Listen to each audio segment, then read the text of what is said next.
এগুলো তো নিয়োগের ব্যাপারে আমরা বলেছি, এটা কি বিএনপি কি চায় যে তার পছন্দসই পিএস? জনগণ আমাদেরকে সমর্থন দিয়েছে, রায় দিয়েছে, আমরা আমাদের মতো করে রাষ্ট্র চালাবো।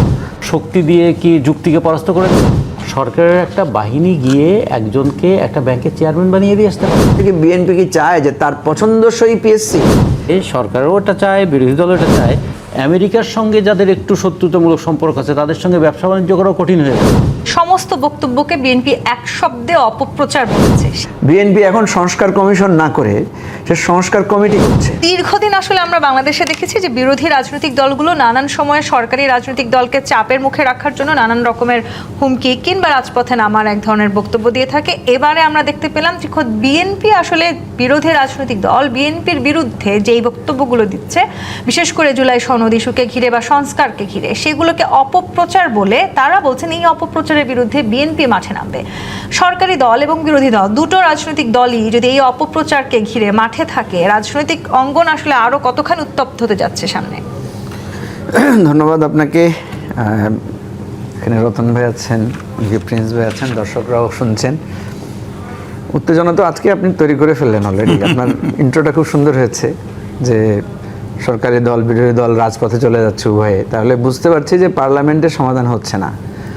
পার্লামেন্টের সমাধানের জন্য দুই দলের দুইটা পজিশন, দুই পক্ষের।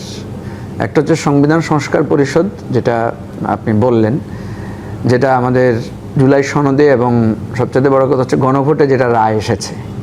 গণভোটে আমরা যেই মানে ভোটারদের কাছে যেই প্রস্তাবনাটা দেওয়া হয়েছে সেখানে কিন্তু বলা ছিল যে জুলাই বাস্তবায়ন আদেশকে আপনি সমর্থন করেন কিনা, আর আপনার এই নিম্নোক্ত বিষয়ে আপনার মতামত কী। আমরা মনে করছি যে জুলাই বাস্তবায়ন আদেশ যেটা হয়েছে এটা রাষ্ট্রপতির আদেশ এবং গণভোটের জনগণের রায়ের মধ্য দিয়ে এটার একটা স্ট্যাটাস তৈরি হয়েছে, এটা একটা বাধ্যবাধকতা তৈরি হয়েছে। এখন বিএনপি সেটা না করে বিএনপি যে প্রপোজিশনে যাচ্ছে যে 17 সদস্য বিশিষ্ট মেম্বার দিয়ে তারা একটা সংবিধান সংশোধন কমিটি করার, এটা আমি মনে করি বিএনপির অঙ্গীকার থেকে বিএনপি সরে আসছে। এখন দেখেন, এটা নিয়ে অনেক তর্ক বিতর্ক যুক্তিতর্ক আমরা করতে পারবো। বিরোধী দলের পক্ষ থেকে যেটা বলা হয়েছে যে এই কমিটির মাধ্যমে বিএনপি আসলে তার সে যে নোট অফ ডিসেন্ট দিয়েছে, নোট অফ ডিসেন্ট সহ ইস্যুগুলোকে সে আসলে পাশ করাবে, কারণ তার তো পার্লামেন্টে তো তার এমনিতেই সংখ্যাগরিষ্ঠতা আছে। তো সংবিধান সংস্কার পরিষদ যদি হতো সেখানেও তো বিএনপির সংখ্যাগরিষ্ঠতা আছে, সুতরাং বিএনপি এটা করতে দিল না কেন? বিএনপি যদি সেটা করতে দিত একই কথা, একই আলোচনায় তো সেখানে হতো। এখন দেখেন, বিএনপি যে নোট অফ ডিসেন্টগুলো দিয়েছে, আমরা তো এই বিএনপির নোট অফ ডিসেন্টের সাথে একমত হই নাই। এটা নিয়ে তো আলোচনা আপনার ঐকমত্য কমিশনে লম্বা আলোচনা হয়েছে, পাবলিকলিও আমরা আলোচনা করলাম এবং যার ভিত্তিতে আমরা গণভোটে গেলাম। বিএনপির এই নোট অফ ডিসেন্ট কী কী বিষয়ে দেখেন, আমরা যখন দেখছি যে একটা সরকার কী কী কারণে একদলীয় সরকারে হয়ে যায়, কয়েকটা ইস্যু আছে। প্রথম হচ্ছে যে যেমন ধরেন তত্ত্বাবধায়ক সরকার পদ্ধতি। তত্ত্বাবধায়ক সরকার পদ্ধতিটাকে প্রেজেন্ট গভর্নমেন্ট সবসময় ভয় পায়, সে মনে করে যে তার নিয়ন্ত্রণে নির্বাচন হতে হবে। তাহলে বিএনপি কি চায়? বিএনপি কি তার নিয়ন্ত্রিত একটা নির্বাচন কমিশন চায়? তার নিয়ন্ত্রিত, তার মনোনীত বা তার ডিজাইনকৃত একটা তত্ত্বাবধায়ক সরকার চায়? নিশ্চয়ই বিএনপি বলবে যে চাই না। তো আপনারা যদি না চান তাইলে নির্বাচন কমিশন নিয়োগের ব্যাপারে আপনাদের আপত্তি কেন? আপনারা কেন সেখানে ইয়াকে দিতে চান? আপনাদের নোট অফ ডিসেন্টটা কেন দিয়েছেন? দ্বিতীয় হচ্ছে যে আপনারা এরপরে ধরেন আমরা আদালতের উপর নির্ভরশীল হই, ঠিক আছে? আমরা সবসময় বলেছি বিচার বিভাগের স্বাধীনতা চাই। বিচার বিভাগ যদি স্বাধীন থাকে তাহলে সরকার এক ধরনের দায়বদ্ধতার মধ্যে থাকে।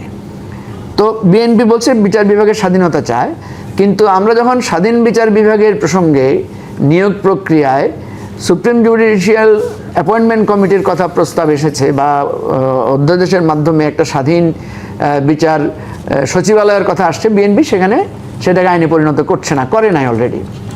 3 নম্বর হচ্ছে দুদক। দুদকটা হচ্ছে এমন একটা প্রতিষ্ঠান যে বিএনপিকে আপনি যদি এখন জিজ্ঞেস করেন যে ভাই আপনারা কি দুদক আপনাদের নিয়ন্ত্রিত দুদক চান না দুদক স্বাধীনভাবে কাজ করবেন সেটা চান, দেখবেন বিএনপির 31 দফায় বলা আছে তারা স্বাধীন দুদক চায়। তো স্বাধীন দুদক যদি চান তাহলে দুদক কমিশনটা একটা কমিটির মাধ্যমে হোক, সেটার সাথে আপনার একমত না কেন? আপনি এখন ঠিক যে আলোচনাগুলো করছেন, বিএনপির তরফ থেকে আবার বলা হচ্ছে তারা এই আলোচনাগুলো এই কমিটির মাধ্যমে করতে চান এবং তারা এই আলোচনাগুলো তো আরো বেশি ভালো কোনো আসলে সমাধানে পৌঁছাতে চান। ওনারা যদি ভালো কোনো সমাধান দেন কোনো অসুবিধা তো নাই, জনগণ তো অত বোকা না, জনগণ তো দেখবে।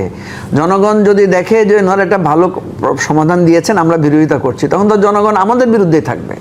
আমার কথা হচ্ছে, কথা অত্যন্ত স্পষ্ট, বিএনপির এখন ক্ষমতা আছে, 2/3 মেজরিটি আছে, বিএনপি এইটার বলে যে কোনো কিছু করতে পারবে, ইভেন সংবিধান বদলে নতুন সংবিধান অনেক কিছু করতে পারবে, একেবারে পারবে না এমন কিছু নাই। এখন কথা হচ্ছে যে আমরা মূল কথায় যেটা আসি, সেটা হচ্ছে কয়েকটা জিনিস বিএনপির সাথে। একটা হলো এই যে একটা দ্বিকক্ষ বিশিষ্ট পার্লামেন্ট করা হয়েছে, কেন করা হয়েছে, আরেকটা পার্লামেন্টের আমাদের দরকার কেন? এই জন্য বলা হয়েছে যাতে আমাদের অধস্থন বা আমাদের নিম্নকক্ষ যেটা থাকবে সেখানে যাতে ইচ্ছামতো আইন সংশোধন করতে না পারে, তার একটা আপার বডি থাকবে। তো আপার বডিটাও যদি আপনি আপনার মতো করে করতে চান তাহলে তো সেটা কার্যকর হবে না। দেখেন বিএনপি এখানেও নোট অফ ডিসেন্ট দিয়েছে দুদকের ব্যাপারে, পিএসসির ব্যাপারে। এই যে আজকে যে পুলিশ নিয়ে সমস্যা হচ্ছে, পুলিশ কমিশন, পিএসসি, এগুলো তো নিয়োগের ব্যাপারে আমরা বলেছি, এটা কি বিএনপি কি চায় যে তার পছন্দসই পিএসসি? বিএনপি কি চায় পুলিশ তার দলীয় বাহিনীতে পরিণত হোক? তাহলে বিএনপি তো চায় না, বিএনপি তো এগুলো বলেছে আমরা করব না। আপনারা আসলে যে বক্তব্যগুলো দিচ্ছেন এই সমস্ত বক্তব্যকে বিএনপি এক শব্দে অপপ্রচার বলেছে। সেই আলোচনায় আমি আসবো, আমি একটু রাজিকুজ্জামান আপনার কাছে আসি। সরকারি দল বিরোধী রাজনৈতিক দলের সমস্ত বক্তব্যকে অপপ্রচার বলার চেষ্টা করছে, কিন্তু এরই মধ্য দিয়ে যদি আসলে আমরা সমাধানের কথা খুঁজি, সেই সমাধানটা যেটি বলছিলেন মুজিবুর রহমান মঞ্জু, যে সংসদে তার মানে হয় নাই, যে কমিটির কথা বলা হচ্ছে, আজকে জামায়াত এবং এনসিপি কমিটিতে যাচ্ছে না বলার মধ্যে দিয়ে কমিটির মাধ্যমে হওয়ার সম্ভাবনাও অনেকটা কমে গেল। রাজপথে কি তাহলে সমাধানটা হবে? এখন আমাদের অস্বীকার এবং বলবো যে এটা কেবল অপপ্রচার, এই দুটোর ফাঁদে পড়ে গেছে। একদল বলছে যে বিএনপি তার মানে যে কমিটমেন্ট সেখান থেকে সরে আসছে, তার মানে তার ঘোষণাকে অস্বীকার করছে, আর বিএনপি বলছে যে এখানে অপপ্রচার হচ্ছে। ফলে অস্বীকার এবং অপপ্রচারের এই ফাঁদের মধ্যে কি আমরা পড়ে গেলাম? আমাদের তো দেখতে হবে যে এখন একটা পার্লামেন্ট যখন হয়, পার্লামেন্টে তো আইন পাল্টায়, পার্লামেন্টে আইন সংশোধন হয়, পার্লামেন্টে আইনের সংযোজন হয়, এমনকি পার্লামেন্টের সংবিধানের সংশোধন হয়। 2/3 মেজরিটি বিএনপির আছে। তাহলে এখানে তো বিএনপির এইটাকে চ্যালেঞ্জ করে খুব একটা লাভ হবে না পার্লামেন্টে। ফলে বিরোধী দলের তো যে কোনোভাবেই হোক রাস্তায় কথাটা বলতে হবে। পার্লামেন্টে যতই তারা সমালোচনা করুক, সেখানে তো শেষ পর্যন্ত হা ভোট জয়যুক্ত হবে, এবং হা ভোট জয়যুক্ত হওয়ার জন্য পর্যাপ্ত সংসদ সদস্য তো বিএনপির আছে। ফলে যেভাবেই হোক বিতর্ক পার্লামেন্টে হবে, সমাধান হবে না পার্লামেন্টে, মানে বিতর্কের গড়িয়ে যাবে রাজপথের উত্তপ্ত রাজপথে, এবং সেটার ফলে কি হবে, রাজনীতিতে একটা পাল্টাপাল্টি থাকবে। এবং এই পাল্টাপাল্টিটাই আমার মনে হয় যে এই মুহূর্তে চাইছে, সরকারও এটা চায়, বিরোধী দলও এটা চায়, যে কেউ একটা বাহিনী, সরকারের একটা বাহিনী গিয়ে একজনকে একটা ব্যাংকের চেয়ারম্যান বানিয়ে দিয়ে আসতে পারে। তো সেগুলো কি কখনো আলোচনায় আসছে? আমরা এখন মানুষ অনেক কিছুই গুরুত্বপূর্ণ মনে করে, যে কিভাবে একটা দল স্বেচ্ছাচারী হয়ে ওঠে, কীভাবে একটা দল ফ্যাসিস্ট হয়ে ওঠে, তার কি কি সুবিধা থাকলে সে হতে পারে, সেগুলো নিয়ে যেমন ডিবেট করছি, তেমনি আমরা দেখতে চাই বিচার বিভাগ স্বাধীনভাবে কাজ করতে পারছি কিনা, সেই উপনিবেশিক আমলের পুলিশ প্রবিধান, সেটা দিয়েই কি পুলিশ চলবে? আমাদের দুদক কি শুধুমাত্র সাফাই করার কাজে ব্যবহৃত হবে, যে সরকারি দলের লোক হলে তার সমস্ত ময়লা সাফ করার কাজে দুদক ব্যবহৃত হবে? এটা কি হবে? তাহলে এগুলো নিয়ে যেমন ডিবেট ডিসকাশন হবে, পাশাপাশি আবার এটাও তো লাগবে এই মুহূর্তে জনগণের রাজনৈতিক দলেরও মতামতটি প্রয়োজন আছে। সেখানে আসলে সংবিধান সংস্কার পরিষদ যদি গঠন করা না হয়, এবং যেভাবে আসলে বিরোধী রাজনৈতিক দল বলছে যে সরকার নিজেদের প্রয়োজন অনুযায়ী সেটি গঠন করছে, সংবিধান সংস্কার পরিষদও যদি, যেমন মঞ্জু ভাই একটা দারুণ কথা বলেছেন, যে সংবিধান সংস্কার পরিষদও যদি গঠিত হয়, তাহলেও কি হবে? তাহলে তো অ্যাকর্ডিং টু মেজরিটি এটা বিএনপি মানে অনুযায়ী হবে, আকাঙ্ক্ষা অনুযায়ী হবে। বিএনপি যা চাইছে তাই হচ্ছে সেই জায়গায়। ফলে আমরা একটা জিনিস বলতে চাই যে ব্রুট মেজরিটি কখনো যেন একটা বিগার, যেটা প্রয়োজন নাই সেটাও কিনতে হবে আমাদের আমেরিকার কাছ থেকে। এমনকি আমেরিকার সঙ্গে যাদের একটু শত্রুতামূলক সম্পর্ক আছে, তাদের সঙ্গে ব্যবসা বাণিজ্য করাও কঠিন হয়ে যাবে। আমাদের চীনের সঙ্গে এত বড় বাণিজ্য বলি, কিংবা ভারতের সঙ্গে বলি, কিংবা রাশিয়ার সঙ্গে বলি, জাপানের সঙ্গে বলি, সব কিছুকে নিয়ন্ত্রণ করে ফেলবে এই চুক্তি। সেটা নিয়ে জামাতের কোনো কথা আছে?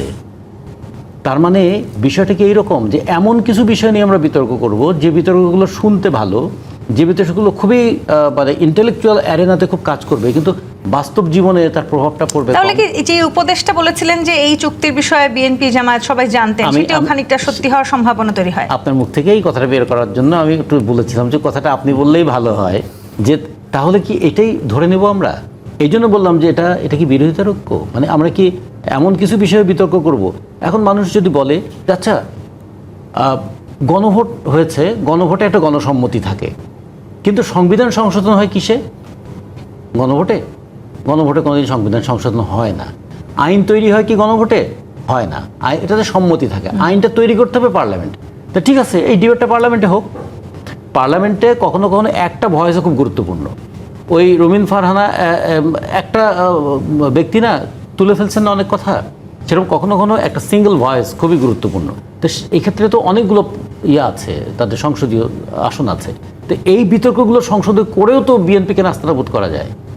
কিন্তু আমরা যেটা বলতে চাই যে প্রশ্নগুলো যেন হয় জনগণের পক্ষে, কারণ এই পার্লামেন্ট পরিচালিত হবে শেষ পর্যন্ত। কিন্তু বিএনপি যখন বারবার অক্ষরে অক্ষরে মানতে বদ্ধপরিকর এই কথা বলছে, তখন মানে আস্থা কেন করতে পারছে না? আস্থার জায়গাটিতে আসতে পারছে না কেন বিরোধী দল? কোনো ক্ষমতাসীন দলের ঘোষণার পরে কারো আস্থা থাকে না। মানুষ দেখে ওটার বাস্তবায়নটা কতটুকু হয়েছে।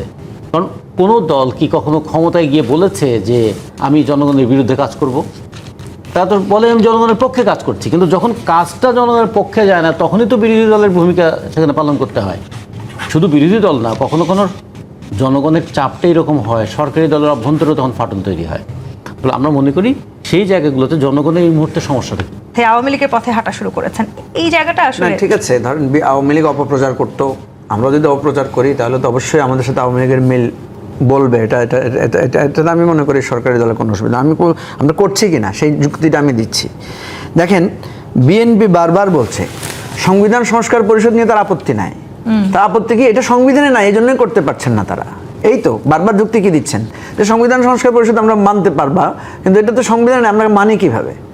কিন্তু যখন আপনি সংসদে দাঁড়িয়ে আপনি জিয়াউর রহমানকে আপনি স্বাধীনতার ঘোষক বলবেন, তখন কিন্তু আপনার কণ্ঠরোধ করবে না, আপনাকে এটা বলবে না যে এটা এক্সপান্স করেন, কারণ এটা তো সংবিধানে নাই। এটা কিন্তু ওনাদের পক্ষে যাচ্ছে, তো এটাকে ওনারা অ্যাকসেপ্ট করবেন। সুতরাং এই জায়গাটাতে এই যে আমরা যুক্তিটা দিচ্ছি যে আপনার গণভোটে মানুষ সমর্থন দিয়েছে, এটা যুক্তিপূর্ণ, যেহেতু কনস্টিটিউশন একটা ম্যাসিভ চেঞ্জ হচ্ছে, এই জন্য এটা গণপরিষদের কথা ছিল, গণপরিষদের পরিবর্তে সংবিধান সংস্কার পরিষদ নামে হবে। এবং কারেক্টলি সংবিধান সংস্কার পরিষদে আপনারাই বেশি আছেন, আপনারা সেখানে যুক্তিতর্ক করে এটা করলে এই বিতর্কটা হতো না। তো সেই জন্য আমাদের যুক্তিটা হচ্ছে এটা এখন মানুষ বিচার করবে এটা কি অপপ্রচার না এখানে যুক্তি আছে। তাহলে যেই কমিটিতে গিয়ে আলোচনা করার কথা বলা হচ্ছে, সেই কমিটিতে আপনারা কেন আপনাদের না, সেই কমিটিতে আলোচনা করার, দেখেন এই কমিটি, আমি আপনাকে আরেকটা কথা বলি। একটা হচ্ছে আমাদের একটা ঐকমত্য কমিশন হয়েছে না, ওইটা তো একটা বিরাট কমিটি, সব দল তো সেখানে ছিল। সেখানে তো লম্বা আলাপ আলোচনা করে সব দলের নিয়ে আমরা 84টার মতো পয়েন্ট সিলেক্ট হয়েছে, এবং সেটার ভিত্তিতে 133টা অধ্যাদেশ হয়েছে। 133টা অধ্যাদেশের মধ্যে আপনি কিন্তু প্রায় 98টা অধ্যাদেশ আপনি একমত হয়েছেন। বাকি যেই অধ্যাদেশগুলোতে আপনি একমত হন নাই বা কিছুটা সংশোধন করেছেন, এই অধ্যাদেশগুলোতে সবগুলো হচ্ছে ফান্ডামেন্টাল, যেটাই ছিল মূল, এবং যেটার ক্ষেত্রে বিএনপি নোট অফ ডিসেন্ট দিয়েছে। এখন আসেন, মানে বিতর্কের জায়গাটা খুব ক্ষুদ্র জায়গায়। আমরা বলছি বিএনপির ভাইয়েরা, আপনারা সারা দেশের মানুষের সমর্থন পেয়েছেন, এই নোট অফ ডিসেন্টগুলো রাখেন না আপনারা। আমাদের এই নোট অফ ডিসেন্ট রাখাটাও তো তাদের রাজনৈতিকভাবে তাদের সেই সুযোগ, ঠিক আছে, আমি তো সেটাই বলছি, বিতর্কটা তো ওই জায়গায়, এখানে অপপ্রচারের কিছু তো নাই। আমরা বলছি যে নোট অফ ডিসেন্টগুলো আপনারা যেখানে দিচ্ছেন ওইটাই হচ্ছে সংস্কারের মূল জায়গা। আমি শেষ করি তো, আমি শেষ করি। আমরা বলছি নোট অফ ডিসেন্ট যেখানে দিয়েছেন ওইটা হচ্ছে সংস্কারের মূল জায়গা, এবং এটা দিয়েই আপনারা প্রমাণ করছেন যে আপনারা এগুলো আসলে করতে চান না। এখন এটা যদি শুনেন না, এটা যদি অপপ্রচার হয়, তাহলে আসলে বিরোধী দল যা বলছে তাই কেন করতে হবে, যেহেতু বেশিরভাগ জনগণের সমর্থন আছে তাদের পক্ষে? একটা জিনিস কিন্তু ওই সংসদীয় রাজনীতিতে একটা জিনিস খেয়াল রাখতে হয়, যে জনগণের সমর্থন নিয়ে যারা সংসদে যান, তারা যখন সংসদে আলোচনা করেন তখন পুরোটা জনগণের সমর্থনের প্রশ্নটা থাকে না, তখন যৌক্তিক প্রশ্নটা সামনে আসে। যদি পার্লামেন্টে এমন একটা প্রশ্ন উত্থাপিত হয় যে প্রশ্নটা যুক্তিতে গ্রহণযোগ্য, তাহলে কি তারা গ্রহণ করবেন না? যুক্তি কি সংখ্যার কাছে পরাস্ত হয়ে যাবে? শক্তি দিয়ে কি যুক্তিকে পরাস্ত করে দেবেন পার্লামেন্টে? তাহলে পার্লামেন্টের ডিবেটটা কেন হবে? ফলে পার্লামেন্টে এরকম একটা পরিস্থিতি থাকা উচিত যা যুক্তিসঙ্গত, যা ন্যায়সঙ্গত সেটাতে যেন পার্লামেন্টের সবাই একমত হতে পারেন। সেই কারণে তো আমরা বলেছিলাম 70 অনুচ্ছেদটা বাতিল করতে হবে। কারণ 70 অনুচ্ছেদের ওই শেকল যদি ছিন্ন করতে না পারেন, তাহলে আমি যুক্তিতে এক জিনিস মানলেও দলীয় শৃঙ্খলের কারণে আমি শৃঙ্খলার নামে শৃঙ্খলবদ্ধ হয়ে আমি কিন্তু কিছু করতে পারবো না। আমরা পার্লামেন্টকে একটা ভাইব্রেন্ট পার্লামেন্ট দেখতে চাই। কিন্তু আমি যদি একটু অন্যভাবে বলি, রাজীব হোসেন রতন, এই মুহূর্তে আসলে আপনি যে পরিস্থিতি আমরা দেখতে পাচ্ছি সরকারি দল এবং বিরোধী দলে, তাতে করে এই জুলাত সনদ বাস্তবায়ন নিয়ে আসলে যে সংকটটা তৈরি হচ্ছে সেটির খুব সহসায় আপনি কোনো সমাধান কি দেখতে পাচ্ছেন? আমার কাছে মনে হয় যে এটার একটা রাজনৈতিক কর্মীদের মধ্যে উত্তেজনা তৈরি হবে, কিন্তু সাধারণ মানুষের মধ্যে জুলাই সনদ নিয়ে যদি এখন আলোচনা করতে হয়, যদি এর গণভোটের 4টা প্রশ্ন নিয়ে বিতর্ক করতে হয় এবং যদি বলা যায় যে এর কোনটার সঙ্গে আপনি একমত হচ্ছেন, কোনটার সঙ্গে দ্বিমত হচ্ছেন, মানুষ কিন্তু খুব কনফিউজ হয়ে যাবে। মানুষ বলবে ভাই নির্বাচন তো হয়ে গেছে, যা হওয়ার হয়ে গেছে, এখন আপনার পার্লামেন্টে বসে দেশটা কীভাবে ভালোভাবে পরিচালনা করবেন সেটা একটু দেখেন। এবং আমরা যেটা খুব বেশি প্রত্যাশা করব, যে দুর্নীতির বিরুদ্ধে আমাদের এত কথা ছিল, যে দমন পীড়নের বিরুদ্ধে এত কথা ছিল, যে দখলদারিত্বের বিরুদ্ধে আমাদের এত কথা ছিল, এবং যে দুঃশাসন, দুর্নীতি, দমন পীড়ন, দখলদারিত্ব এবং দুঃশাসন, এই 4টা দয়ের হাত থেকে আমরা দায়িত্বের জায়গায়। রহমান মঞ্জু, এই যে আসলে পার্লামেন্টে বিতর্কটা হোক সেটি যেমন মানুষ চায়, তেমনি রাজপথে আসলে এটা কি শুধুই একটা রাজনৈতিক নেতাদেরকে উত্তপ্ত রাখার জন্য এক ধরনের মন্তব্য হয়েই থাকবে, নাকি জুলাই আসলে আমরা যেই স্বপ্নটা দেখেছিলাম সেই স্বপ্নটা তাহলে কেমন হতে যাচ্ছে? সরকারের কাছে মানুষের দাবি কি? যেমন আমি প্রিন্স ভাই একটা বক্তব্যকে সমর্থন করি। উনি বলেছে জনগণ আমাদেরকে সমর্থন দিয়েছে, রায় দিয়েছে, আমরা আমাদের মতো করে রাষ্ট্র চালাবো। জনগণ আপনাদের কিসের ভিত্তিতে রায় দিয়েছে? আপনাদের 31 দফার ভিত্তিতে রায় দিয়েছে যদি আমি ধরি। তো 31 দফার প্রথম দফাটাই হচ্ছে জনগণের গণতান্ত্রিক অধিকার পুনঃপ্রতিষ্ঠার লক্ষ্যে সংবিধান সংস্কার কমিশন গঠন। ঠিক আছে, এখন বলেন বিএনপি এখন সংস্কার কমিশন না করে সে সংস্কার কমিটি করছে এবং বলছে যে আমরা সংস্কারের কথা বলি না, আমরা সংশোধনের কথা বলেছি। আমি এই কথাটাই বলতে চাচ্ছি যে আপনারা আর কিছু লাগবে না, আপনাদের 31 দফার এখন ধরেন আপনি বলেছেন যে দ্বিকক্ষ বিশিষ্ট পার্লামেন্ট করা হবে। তো দ্বিকক্ষ বিশিষ্ট পার্লামেন্ট কীরকম করা হবে সেটা তো আপনি আপনার 31 দফায় বলেন নাই, সেটাই তো আপনাকে পার্লামেন্টে ঠিক করতে হবে। এবং সেই কারণেই আমরা বলছি যে এই আলোচনাগুলো আমাদের ঐক্যমত্য কমিশন হয়েছে। ঠিক আছে,